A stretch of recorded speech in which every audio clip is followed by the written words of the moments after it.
Welcome aboard the Rusted Bus, taking pit stops to all things macabre, mystical, and paranormal.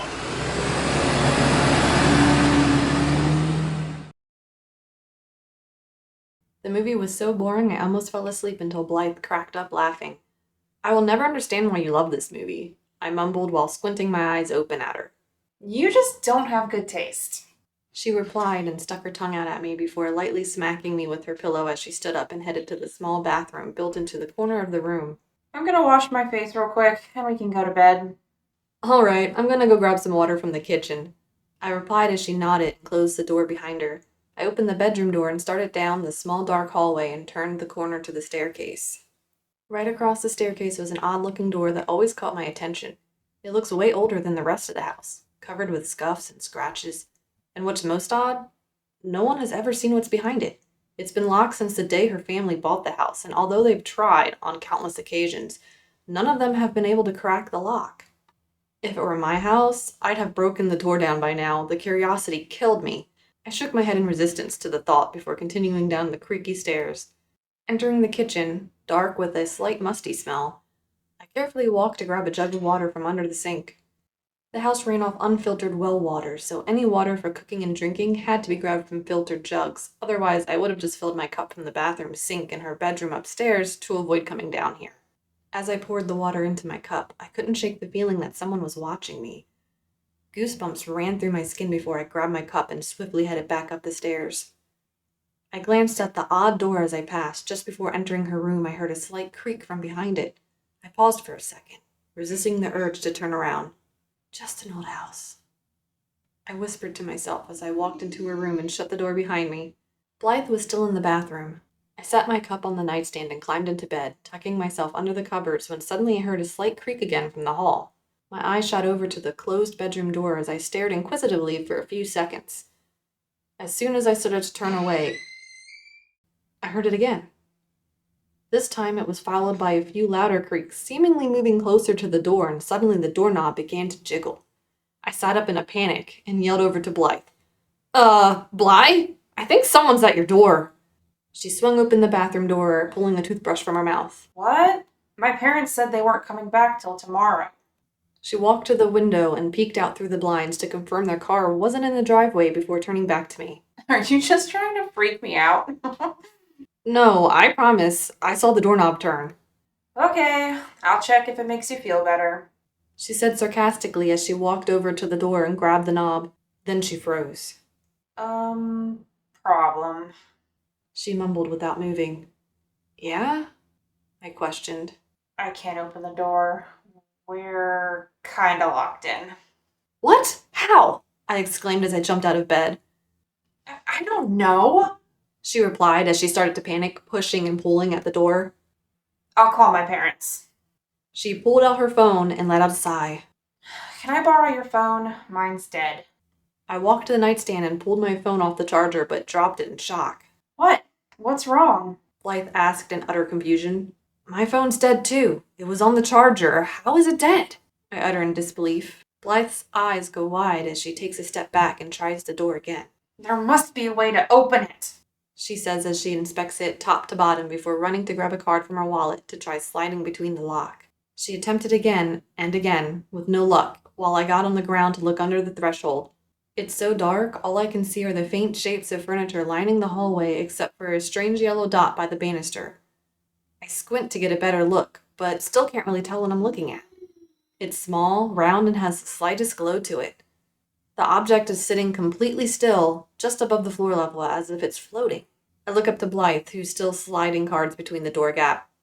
Do you have a flashlight? I think I see something, but I can't tell what it is. It's too dark out there.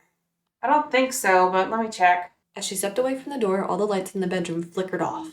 Shit! She screamed. I could hear her breaths growing quicker and louder in panic. The candles, I eagerly suggested. You've got plenty in here. Do you have a lighter? She takes a slow, deep breath before shuffling about in the dark, and with the flick of the lighter, the room illuminated. I grabbed the first candle jar I saw and brought it to her. With a shaking hand, she lights it. Thanks. Go light any other candles you have up here, okay? She simply nods and trots around the room as I take the candle jar back to the door and place it on the ground as I slide back down onto my stomach. The candle's flickering just barely lights the hallway floor. However, I no longer see the yellow dot. I slide the candle jar back and forth along the door's threshold, attempting to better light the spot by the stairwell. Every now and then, I get a strong flicker and squint thoroughly towards the spot. There it is! I saw it for a second before the light flickered away again. I continued to move the candle until another bright flicker illuminated the spot again, but this time what I saw wasn't just a yellow dot. In those 3 seconds of light moving over the shadows, I saw long, dry black hair that followed up to gray and blue skin. That yellow dot, a small shriveled eye staring back at me.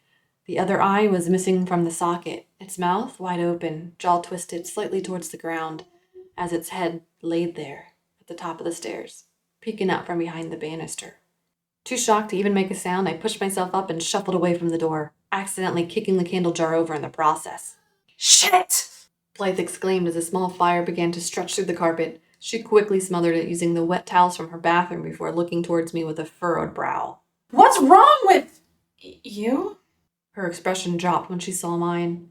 I closed my eyes tightly and covered my ears as the reality of what I saw sank in. I could no longer contain my fear as I let out a scream. Blythe rushed across the floor to hold me. It's going to be okay. It's going to be okay. It's going to be okay. She repeated several times to comfort me before explaining her parents will be home in the morning. They'll be able to fix the door and we'll have breakfast like normal. We're fine. No, I said sternly. It's not about the door being stuck. It's what I saw. What's outside the door? Pushing aside my hesitation, I explained to Blythe what I had seen in the hallway. The flickering candles around the room cast a soft glow on her face as her eyes grew a little wider and she bit down into her lip. Are you sure? Yes, I'm sure. Please believe me, I pleaded. She glanced over to the door and back at me before giving a slight nod and crawled over to the door, lowering her head as she approached to snatch a look for herself. I don't see anything. She grunted as she squinted even harder and turned her head to the other side when a loud bang pierced the room and shook the door, almost as if someone had kicked it hard from the other side. She scrambled back to her feet. Who's there?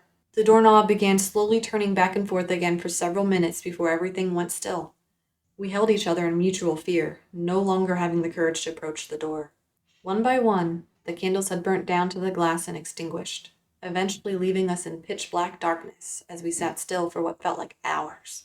We began to fall asleep on each other's shoulders, only to be awoken by the spontaneous sound of that rusty doorknob slowly turning ever so slightly, followed by the creaks from the stairs. It seemed like it would never end until we heard a loud bang from the door at the bottom of the stairs.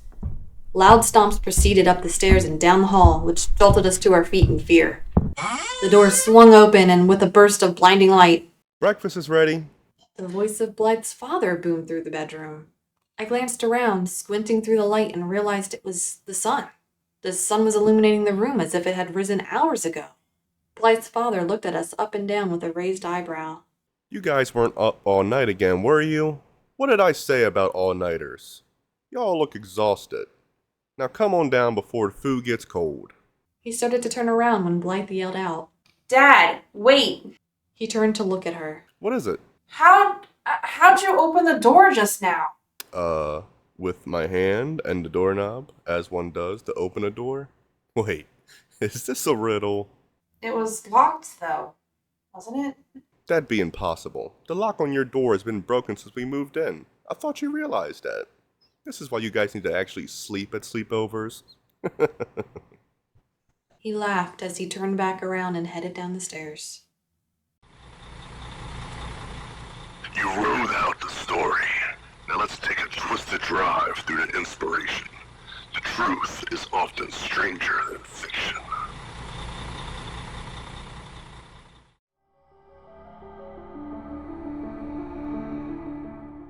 Everyone has heard of poltergeist one way or another, by either bumps in the middle of the night or by doors being mysteriously opened. But there's a lot more to this type of haunting than most people know.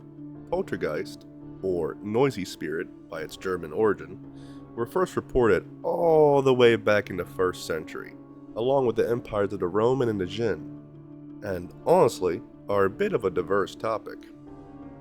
The famous belief is that it's a mischievous or angry spirit that is making itself known. Others believe it's pure energy, that has nowhere to go, so it unleashes itself onto objects, and even a step further offers the idea that it's pure psychic energy by a powerful spirit or even a human. But this is exactly why I love the paranormal, because there's no true answer. Maybe they're all right, or maybe only one is right, and all the other ideas are dumb. Who knows? Either way, let's explore these possibilities, and even some of the origins of what a poltergeist is. Let's start with poltergeist first. Now, like I said, it's German in origin, with polten meaning to make sound or rumble, and geist meaning ghost or spirit. So we get poltergeist, or noisy ghost, and technically also rumble spirit, which sounds a lot less scary. Now, poltergeist in German culture can be traced back to 856 CE, which was one of the first reported events of a mysterious force throwing stones and lighting fires in a random farmhouse. No follow-up was ever documented, and I assume the spirit just gave up, but many cases since has been reported, including the Eltz Castle, which is open to the public to this day, and has reportings of footsteps, knocking on doors, and even whispers when no one is there. And there's the ghost of Ninhagen, has reports of scratching, frantic footsteps, and whispers. Honestly, with the twisted branches of the trees at night, I can understand the claims of creepy. But the most famous of cases is the Rosenheim poltergeist.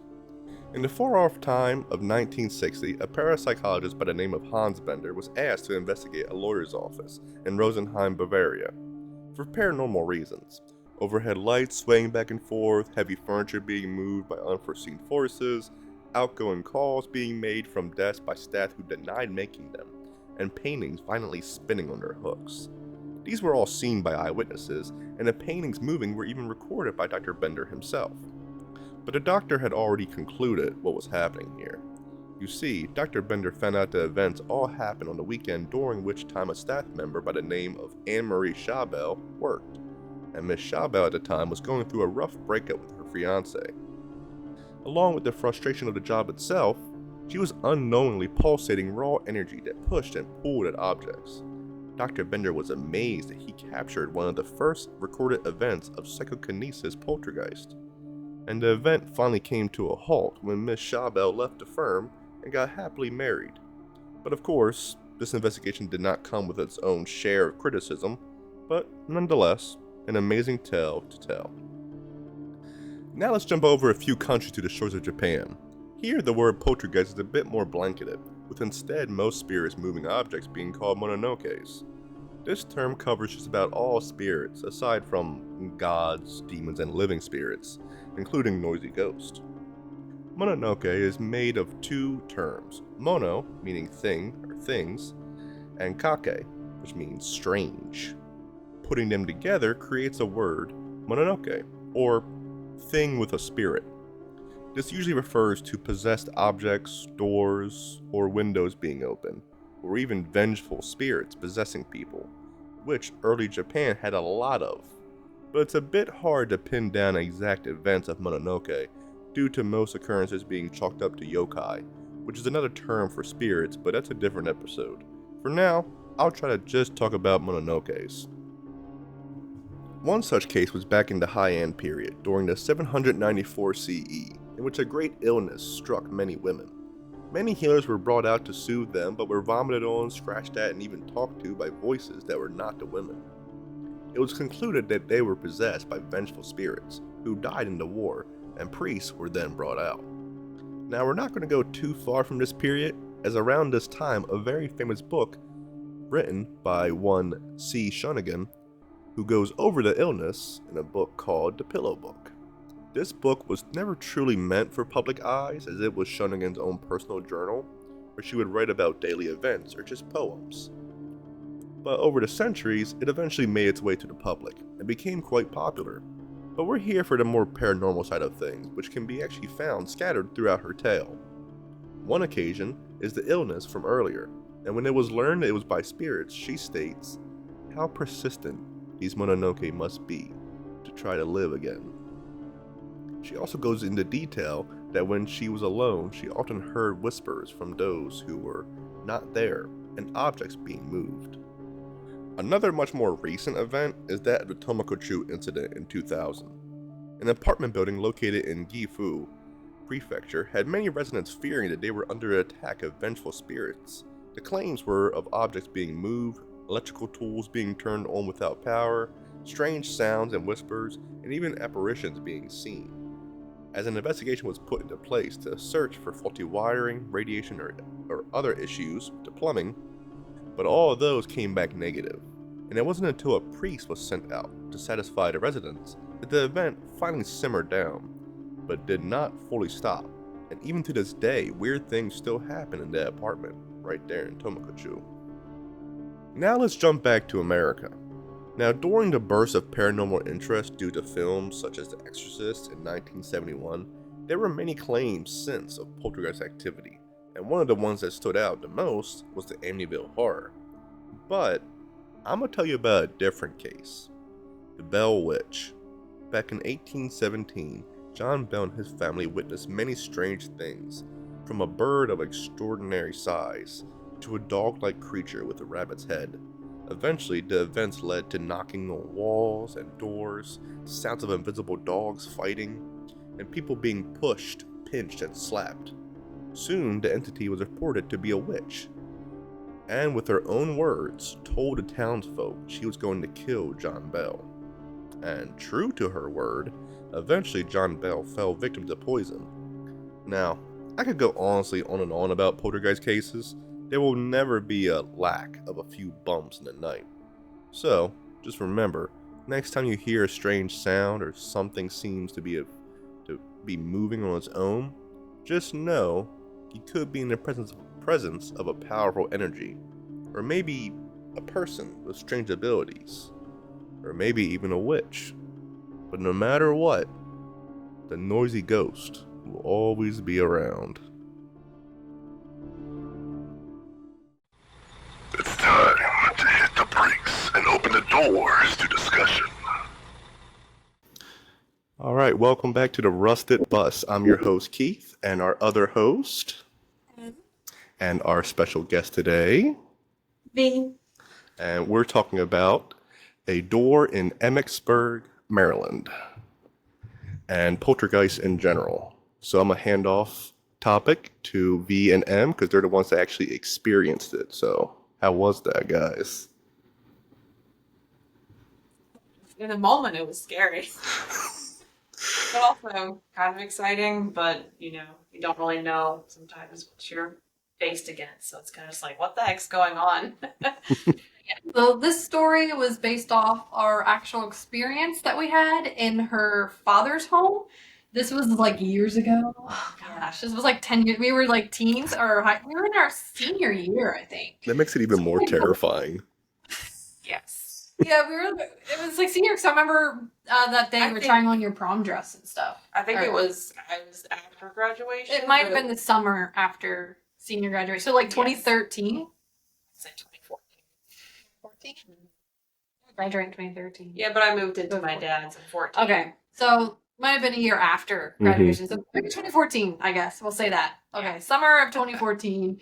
And it was her dad's house in Emmitsburg, Maryland, which is, like you said, it was like 100 years old. It's kind of historic-ish. God. The house itself, though, had been in my my family for almost 100 years, I think. My mom, she grew up in that. She grew up there momentarily. It was owned by my uncle. We were kind of just staying there for a little bit. But yeah, That's a lot of history on that land. Yes, That's absolutely. crazy.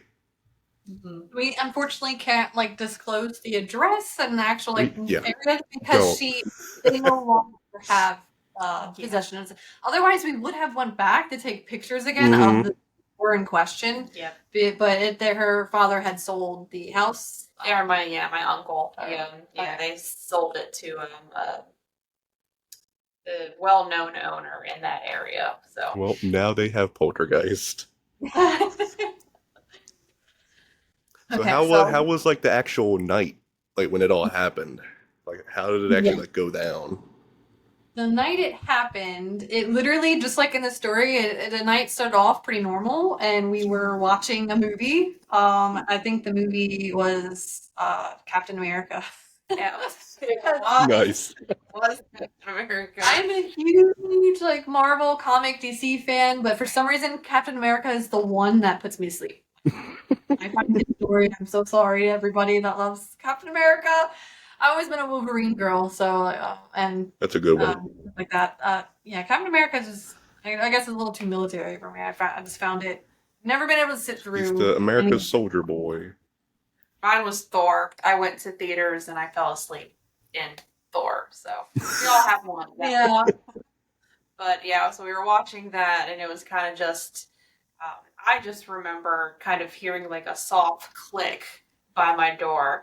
So to kind of lay the scene, this was the only room in the upstairs.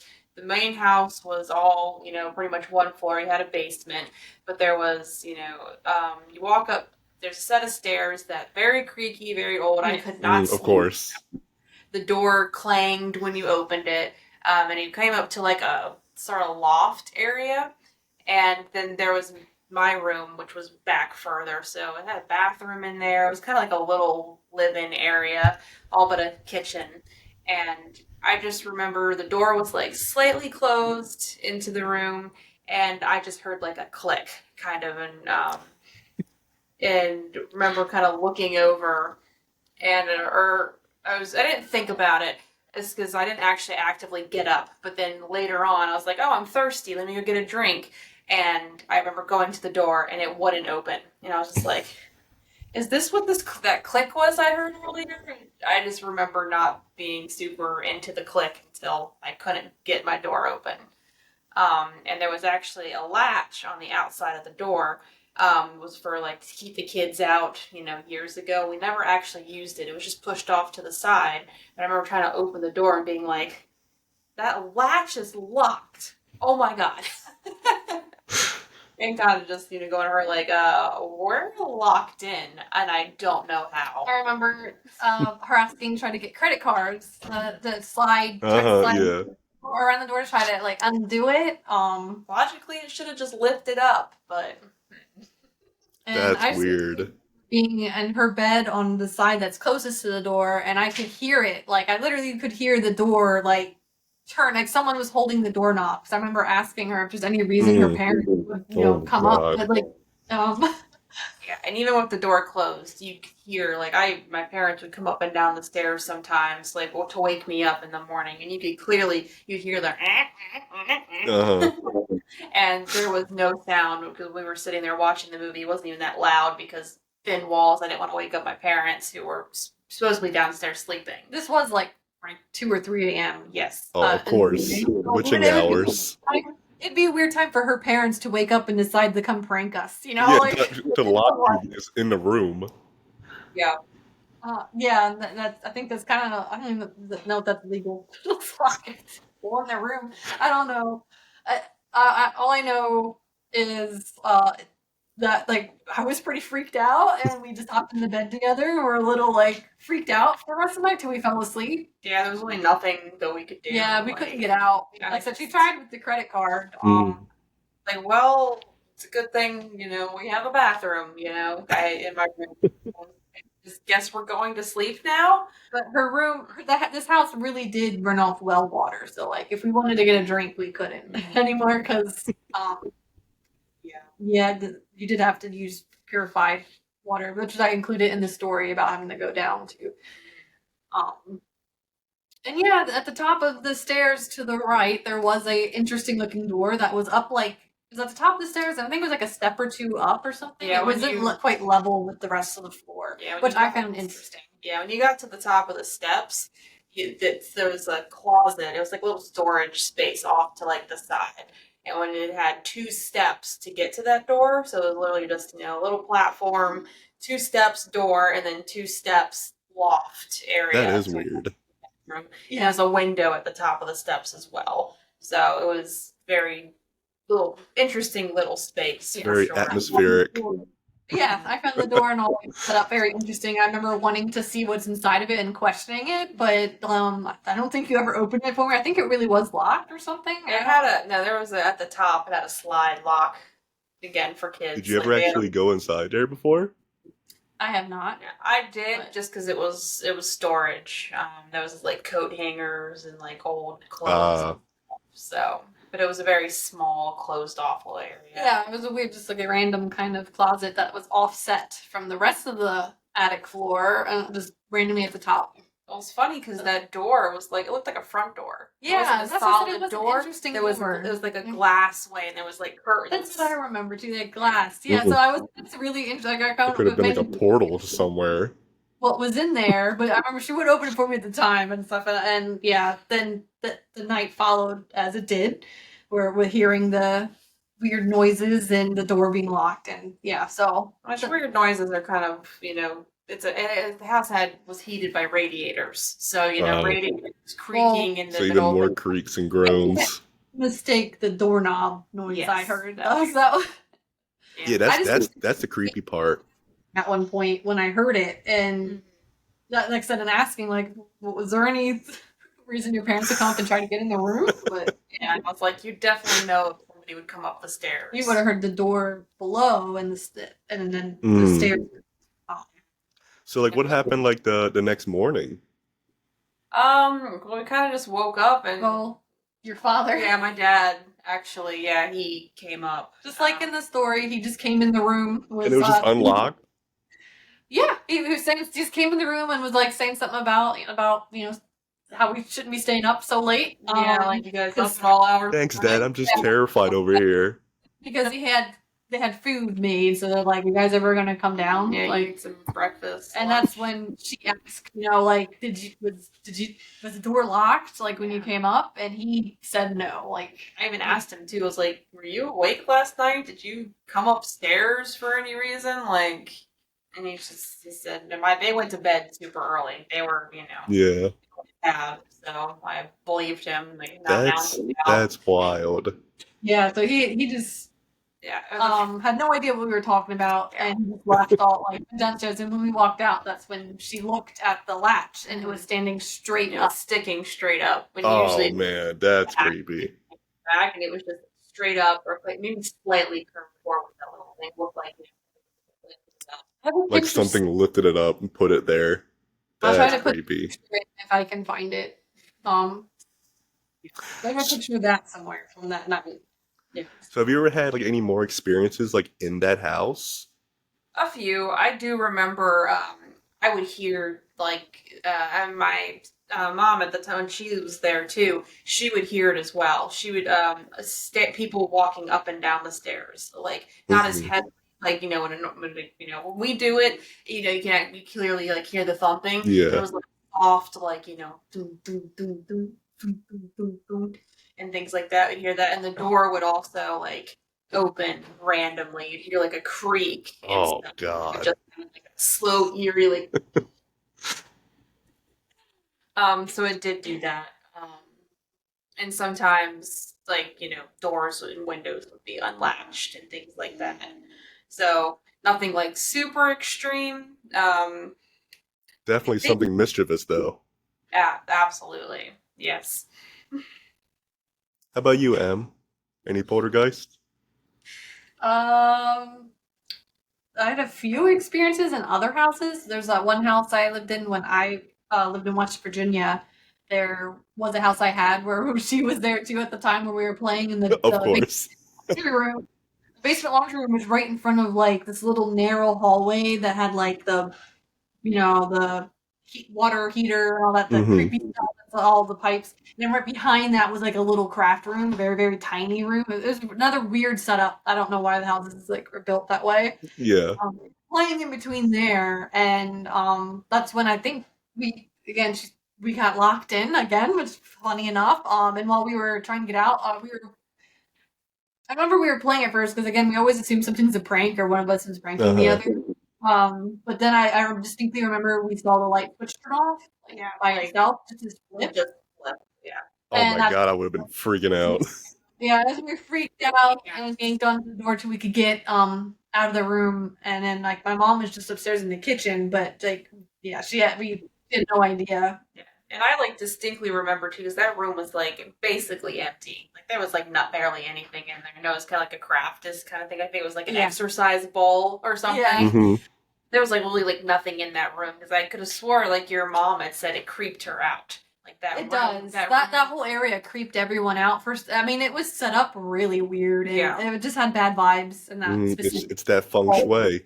Bad Yeah, feng shui gives it all. Yeah, and I just remember too, like, yeah, we were like banging on the door trying to get out. And I swear too, like, there was like this much of a gap underneath the door too. It's not like, a floor to ceiling Mhm. door. And so when we got out, we were like running upstairs and we were just like, didn't you hear us? We were banging on the door, we were trying to get out. And her mom was in the kitchen. And it's like, it's a split foyer where literally the kitchen was right at the top of the stairs. And then when you went down to the basement, that room was just barely off to the side. So it's a very open space. And very weird that somebody wouldn't hear Yeah. banging and Yeah. like, us calling for help when she's like right there. So like it was just that being like we were like blown away, like, oh my, you didn't hear that? Like what? Yeah. It's It's that easy. same house where I remember having a discussion with my mom in the bedroom too. There's one day where we were having a serious talk about something. I think my great grandmother had recently passed away, and we had been talking about that. And suddenly we heard a bunch of sounded like a bunch of dishes just fell onto the floor from the kitchen. It was very loud. Me and my mom were the only two in the house. We both like froze and got really scared. And we went out then and checked the kitchen. You start opening all the cabinets to see if something fell or what something broke, and then we found nothing out of place. That's wild. So you just Not heard the wild. sound of dishes. Yeah, like it sounded like a bunch of pots and pans just that big clutter clash sound. So we expected to go in the kitchen and see a bunch of pots and like somehow rolled out of the cabinet onto the floor, but nothing was out of place. We don't That's know where they creepy. found it from.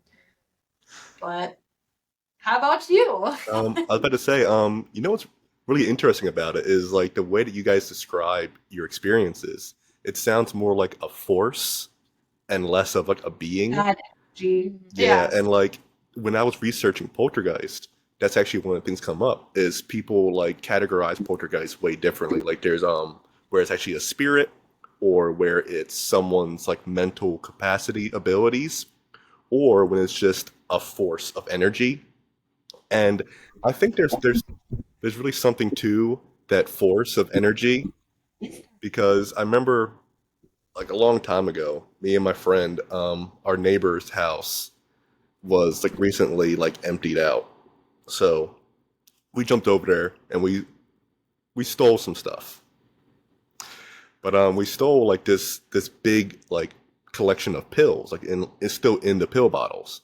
And we put it on the top of the top shelf in my garage. And I remember one night, and this was like a few days after we stole it, one night, one of the pill bottles just shot across like from there all the way against this wall.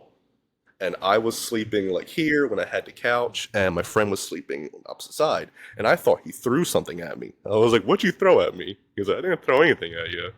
And we both looked up, and there was a pill bottle sitting here on this side of the wall. So it's really interesting that I think that there was probably a spirit or just a force that was kind of annoyed that I took that from their home. So that was really interesting. I remember we also had another experience right after we put all the drywall and everything you see behind me and well, not the floors, but just the drywall. So we just refurbished the whole garage. It was all nice. And I remember reading up about spirits a long time ago that some of them don't like it when their area gets like remade or something new gets put in. And that night we were all sitting down celebrating because we just got done finishing up the drywall. And I used to have an air hockey table, and it had the air hockey, like the handle pucks that you use to hit the puck around. And it started moving. And I was like, wait, is the table on? And it wasn't on, but it was moving across one side to the other, just like something was gently just pushing it along. And we all sat there and watched it for like a whole minute, like, should we just leave the garage right now? Yeah, I definitely had a few poltergeist experiences, but like I said, it always feels like energy and not really a being. And I will tell you one thing. I also really would like to see more cases of where it's the mental capacity. In my deep dive, I actually do have a story of a woman in Germany that it was coming from her. There wasn't no supernatural thing. It was actually her mind doing it. But it would be cool to hear about more of that. That same room you're sitting in, and like I don't know, it was again years ago, but I don't know if you remember we had did the spirit board, which is like an Ouija board, but I think I know what you're talking about. Yeah, and wasn't there like a weird growl or like a light it or was something all it in the was a corner? weird presence. And it, So yeah, when we did the spirit circle, we were asking questions, and I remember because we had our other friend there with us, and she kept on antagonizing it, kept yeah, on like pushing things over the boundary, which by the way you should never do. Don't push spirits. But you're right. it Don't put. somehow got to the point to where she was like, "Oh, do you want to hurt Mick?"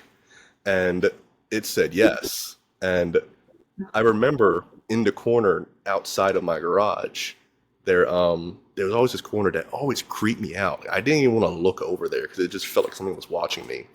And I stupidly asked that question. I was like, "Are you the thing in the corner?" And it said yes. And I was like, "Oh, cool." And I asked for its name, and I remember it was Xanak, Xanac something.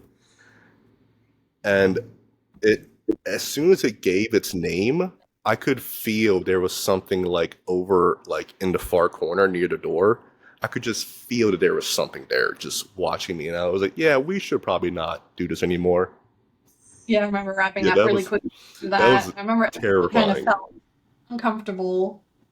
But I think that's when everyone spent the night in there Hmm. and everyone our time sleeping. We hardly even slept. I remember you and me just stayed up.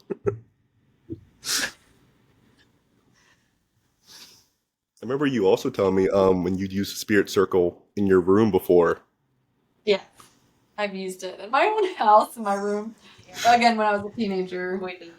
I used it by myself a lot, and I think there's actually rules about that I read about. That little like I don't know if you're supposed to use them by yourself that often. I always start it and end it with the way it's said about reading Yeah, being the like polite open. way of closing Yeah, it. very lose it. Um, but one night when I was using it by myself, I remember a poster on my wall started to. I heard it first. It just slowly started to peel. I couldn't tell what it was at first. I looked over, and yeah, it was just slowly started to peel ever so slowly and then fell off my wall. And before That that, still creeps me out. my cat that was in the room was looking over that way before it even started. He was like, in that still, very patrolling, like staring sternly at that wall for the while I was doing it before the poster even started. And right after it fell, I heard some weird clink in my trash can that was in the corner of the room behind me. And it was like at that moment where I just kind of closed it and pushed it under my bed, turned Okay, off the bye, light. spirits. It was done, and that bedroom that I was in always had like really weird vibes to it, in my opinion. The crawl And spaces. yeah, I do have weird crawl spaces. I remember at night I have this weird where I hear things. I think I hear talking or radios and stuff in like the dead of night. I still kind of do. It was really bad in that room though. And every time I tried to sleep, I would always feel like I hear like conversations. There was one night in particular I never forget where I felt like something was like pushing like under my head, like under my pillow or something. Felt like something was Uh-huh. bumping up, and I couldn't figure out. I thought it was just all in my. I was telling myself it's all in my head. Up until the point where felt very distinctly felt like fingers like come through Oh like my. my I god, don't know how to no. explain this. It was a really weird. I just felt like fingers, like a hand go or like wrap around my head that I was laying. The side I was laying on. Um, I would have been out of that house. Yeah, I jumped up and was completely freaked out and slept on the couch downstairs, but everywhere in the house honestly kind of gave me the creeps. And even anyone that goes in there today, like the house, it doesn't make sense to me because it only had one previous owner before my family, and it's not like a super old house. So it doesn't really make Could just be sense. the land. Yeah. Like I said, I don't know what, but it has energy like all throughout it. It used to be Yeah. really bad when we first moved in. That used to be pretty. Even my father, who's very skeptic about things, he's had an experience one day shortly after my grandfather had passed away. He had an experience in that house for some reason, in our house, where he had heard someone talk to him and he turned around to answer them, but he swears up and down when he turned around, all he saw was my grandfather's legs. My grandfather always wore distinct cargo pants, so it was very it was very distinct to him, that's who it was. But all he saw was the legs, like down, like Is feet he in the still a leg. skeptic? Yeah, Hmm. he still Of thinks course. he's one that for going out of their mind for a second, seeing stuff. But it was he just saw legs for a split second, and That's then creepy. like I said, aside from that, like no one. I did more recently, the past couple years. My grandmother passed away in the house, because she was in hospice care with us. After she passed away, we definitely felt her presence around for a while, but I don't think she's still around like that. Hmm. But there's other energies. Like I said, there's a lot of that house has a lot of energy. Just for some reason, that feels like it gets It kind of really trapped does. I remember in there. when you had me come over and like feed your pets while you were away. It was a very creepy like feeling. And I remember when you walk in, how you like as soon as you walk in, like the stairs going up, I tried to avoid eye contact looking up there because it just felt like there was something looking down at me. And when you walk past where the basement entrance is, same thing. I tried to avoid eye contact so bad. I did not want to look down those stairs. Yeah, you definitely have energy there. So it's always weirded me out because I was like, who would it be? Because, like I said, no, there's only one older couple that owned it before us. I know the husband had died, but I don't think he died in the house. But I think he died in hospital, like of old age. Like I said, only death in the house that I can confirm would be my grandmother because we were taking care of her. Um, Hmm. when her cancer got bad, so she was on hospice there. But other than that, but we had energies that, like I said, way long before that. There was, I felt it all the time when I would stay.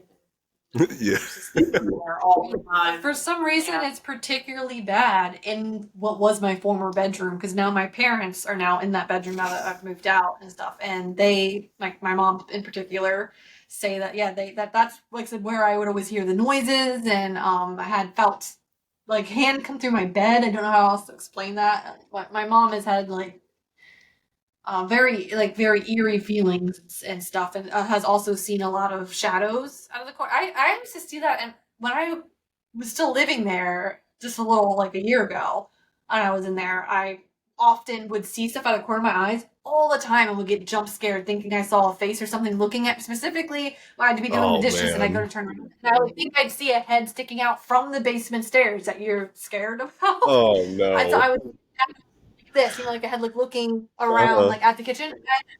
I always jump scared myself and be like, God dang it, like I'm just like I'm glad you're seeing telling stuff me and then this after I've already went to the house. Because if you would have told me this before, I would have said no. I would have been like, no, I'm not going there. Good luck. I always thought it was in my head all the time, but it has not happened here now that I've moved out. And this house does not have the same vibe at all. Like I don't Yeah, get that that same it's energy probably the that I would land. get at my. And like I said, it wasn't just I would see things around the stairs. I'd see something like moving across the floor a lot of times. Like I'd see like a shadow and get scared as all heck. Like, and then I'd look and it's nothing. And I just thought, I need more sleep, or I'm going crazy. I'm seeing like the little, some type of hallucinations and stuff. But it hasn't happened since I've been here, and it doesn't happen when I travel Hmm. or anything. Only been in that house, so So we've I've saged been that think, house. and it still didn't work. Yeah, of course not. So there's also a fourth, like manifestation of poltergeist that I didn't put in a deep dive because I thought it was really interesting. So these forces of energy, that we've been talking about, and maybe even like the shadows that you keep on seeing in that house, they could also be this thing called a Mazik. Now, Maziks are back in like Jewish origin, and what they are these very low level demons. Now, mind you, in Jewish origin, when they say demons, they don't mean like red devil guy here to kill everybody. Demons in their culture just kind of mean ghosts or spirits. It doesn't mean evil necessarily. So the reading up on Maziks was amazing, by the way. So Maziks are everywhere. They're just these roaming spirits that they usually like to find dwellings. They'll find like houses, run down a build, whatever they can find, and they'll just go in there and they'll just walk around and chill. So according to them, every single house has a Mazik. And what they do is they just chill, but they really enjoy it when they know the layout of their surroundings. So if you ever move furniture, or if you repaint, or if you refurbish or do something that they don't like, that's when you'll start to hear bumps in the night, because it's to them, they're knocking into things that weren't in their way before. Because apparently Maziks, they don't look. They don't use their eyes. They just walk. And so if you move furniture, they might bump into it where like there wasn't furniture before. And they can also, if you do this enough, or if there's something happening that they don't like, it will fill them up with this energy, and it can actually get them angry. And when this happens, this is when you have like things getting knocked off the counters or dishes breaking, and this is when they'll actually like make yourself known more violently. Might even be the poster that ripped off from the wall and everything. And what's even more interesting is there's a ritual to actually summon these guys and be able to communicate with them. And when you do that, they are known to actually be able to tell you your future once you summon them. But here's the catch. Here's the catch. Only if they like you and your presence will they tell the truth. I see that. I've seen too many stories of that where people find out that future and it doesn't turn out too well. Yeah.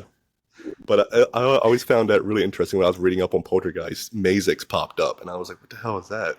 And so, yeah, apparently, according to Jewish culture, there's just over a trillion, like, low-level demons just wandering around people's houses. They also pop up a lot if you ever go to, like, an abandoned location, and they don't like you being there. You'll also hear. That's when you'll hear like footsteps or things getting knocked over, because they want to get you out of their house. And interesting enough, so when I brought up that I went to your house to feed your pets, I never introduced myself. I walked right in, went to work, and I felt creeped out the entire time.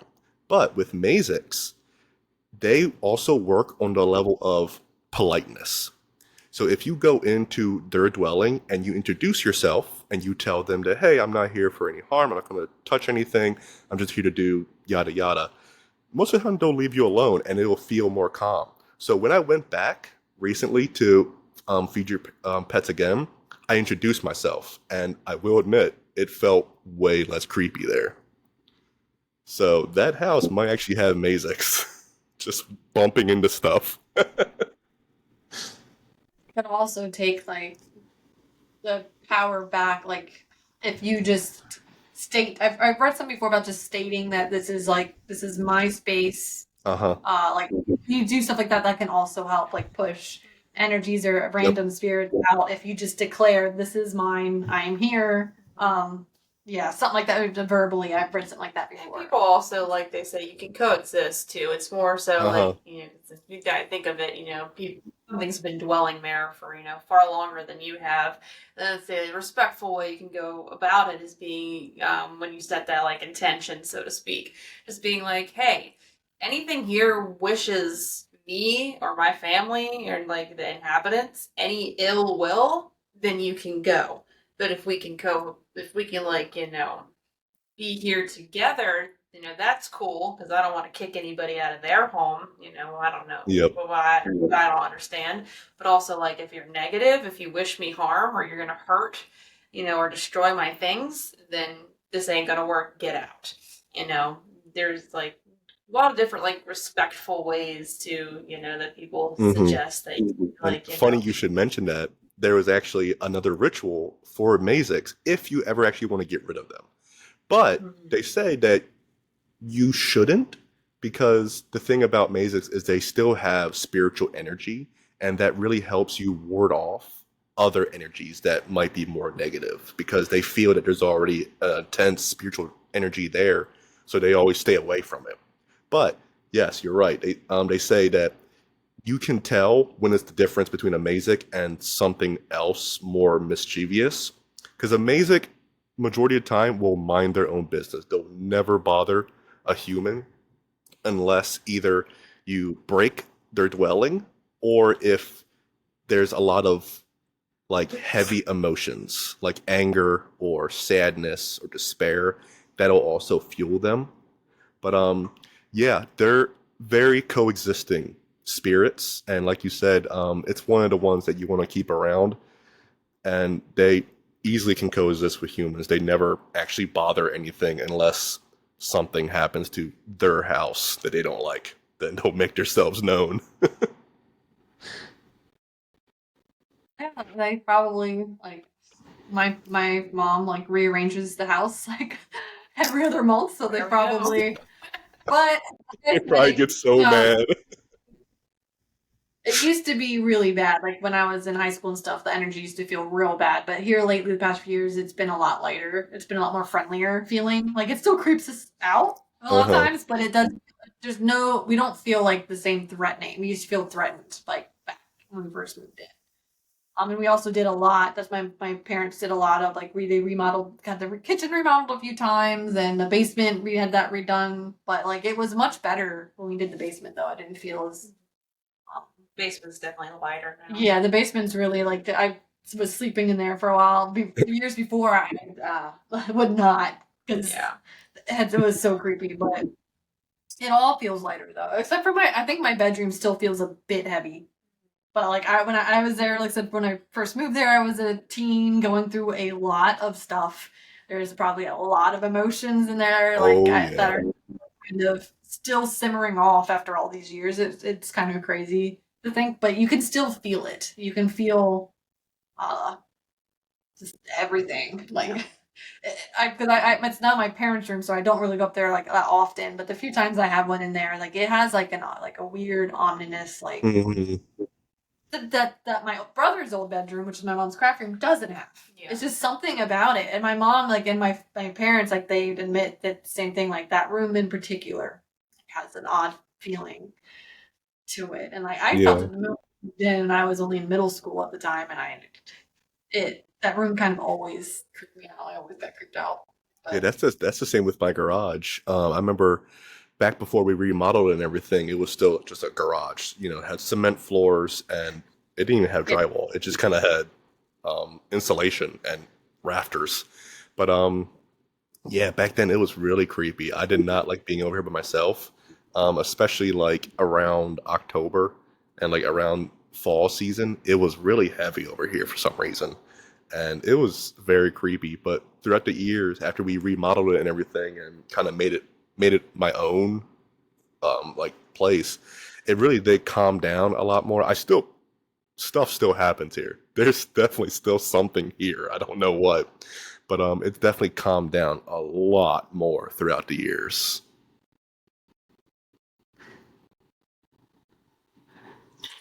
If you have anything else to add, I think we can close the wrapping up for this All right. episode. Um. All right. So we're gonna wrap it up. Um. We're probably not going to do another episode, but what we might do next is we might actually play a few spooky games. Yeah. Yeah, it might take a little bit for the next episode to come out, so but before then we'll have some spooky games for our YouTube. Yeah. Anyone's interested in that, please join us on the Rusted Bus at YouTube. And yeah, thanks for joining us on the ride today. Yeah. Thanks for riding with us on a rusted bus. We are Um, still working on improving our setup, improving our mics. yeah, we're Working getting there. real like sound effects. We're still making our way through all the weeds of figuring it out, but we're getting there. Hopefully, then thanks for sticking out with us. Yeah, share and subscribe. And what do you do with Spotify? Do you subscribe on Spotify? Yeah, there are Spotify? Spotify said it's subscribing and you get like notifications and stuff when you Yeah. and everything. Subscribe So on Spotify and YouTube. like the videos. All right. See you All next right. See ya. It looks like we've reached the end of the road for now. Thanks for hopping on and rolling with us through the twists and turns. If you enjoyed the ride, please subscribe and share. See you at the next stop.